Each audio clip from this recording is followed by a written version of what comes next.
आजकल एक बड़ी हेडलाइन चल रही है कि रूस से आए हुए सस्ते तेल की बदौलत भारतीय कंपनियों ने बम्पर $10.5 बिलियन मतलब 900 अरब रुपए के करीब करीब की बचत की।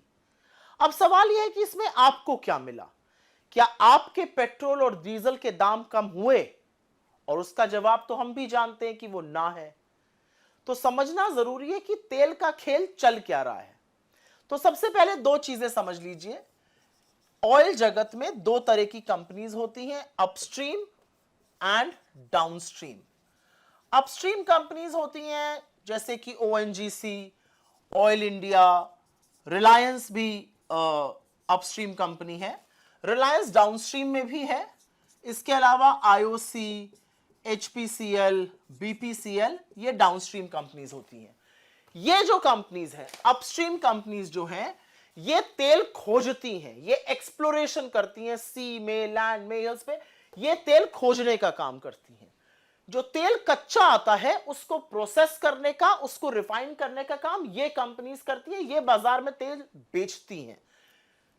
ये तेल पेट्रोल बनता है, डीजल बनता है, एटीएफ बनता है, जो एविएशन फ्यूल होता है, ये काम ये कंपनीज करती हैं। अब आगे की बात सुन लीजिए। हिंदुस्तान में आपको पता है कि करीब करीब 85% हमारा जो क्रूड की रिक्वायरमेंट है, जो कच्चे तेल की जरूरत है, वो आयात होती है, वो इंपोर्ट होती है।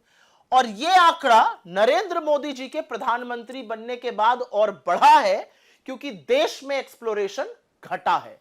85% कच्चा तेल हमारा बाहर से आता है, खाड़ी के देशों से आता है, इधर उधर से आता है। फिर रशिया और यूक्रेन की वॉर होती है, युद्ध छिड़ा, और युद्ध छिड़ने में पश्चिम के देशों ने रूस का तेल लेने से मना कर दिया। एक बात और भी है कि रूस ने अपने तेल पर भारी डिस्काउंट दिया, तो इंडिया ने रूस से तेल खरीदना शुरू कर दिया।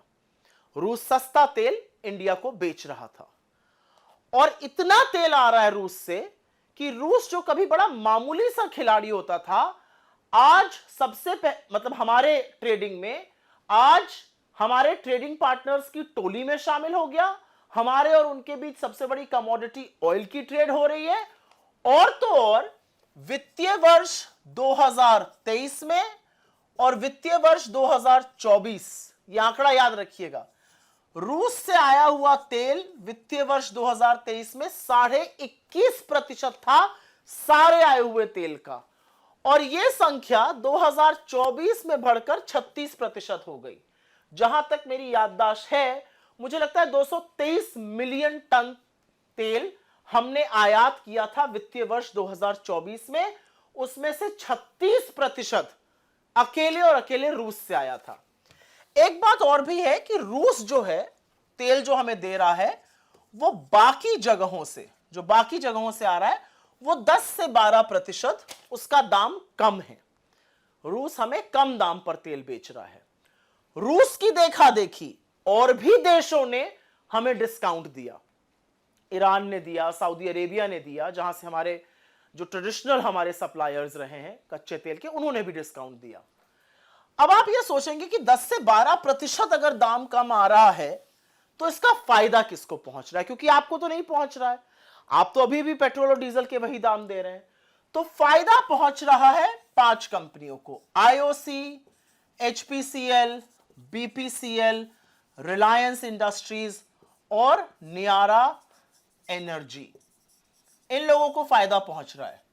इन्होंने रूस के सस्ते तेल से केवल, अभी मैं खाड़ी के देशों के डिस्काउंट वाले तेल की बात नहीं कर रही हूं, सिर्फ रूस के सस्ते तेल से इन 5 कंपनियों ने $10.5 बिलियन, फिर से पढ़िए इस फिगर को, $10.5 बिलियन मतलब 900 अरब रुपए की बंपर बचत की है। पर आपके बिल क्यों नहीं कम हुए? आपके बिल इसलिए नहीं कम हुए क्योंकि सरकार ने लगातार 13 बार एक्साइज बढ़ाई, और वो वाली बढ़ाई जो राज्यों के साथ साझा नहीं होती है। 3 बार मात्र घटाई। डीरेगुलेशन तो ये कहता है विश्व मार्केट में कच्चा तेल महंगा है तो आप ज्यादा देंगे, सस्ता है तो आप कम देंगे। लेकिन जब सस्ता होता है तो आपको राहत नहीं मिलती है। आपकी जेब पर लगातार डाका क्यों डाला जा रहा है? तेल के नाम पर मुनाफाखोरी कुछ कंपनियों को करने दी जा रही है, लोगों को राहत क्यों नहीं पहुंच रही है? सरकार क्यों मिडिल क्लास को, पेट्रोल डीजल यूज करने वालों को दुधारू गाय समझकर उनका शोषण करती है?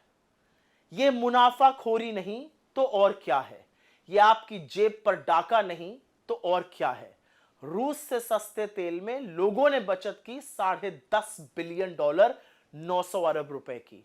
आपने 9 नए पैसे की बचत की है? सोचिएगा। Stay ahead with our cutting-edge news app. Instantly access the latest shorts in just 1 minute and breaking news in just 50 words. Download now for a smarter, faster news experience.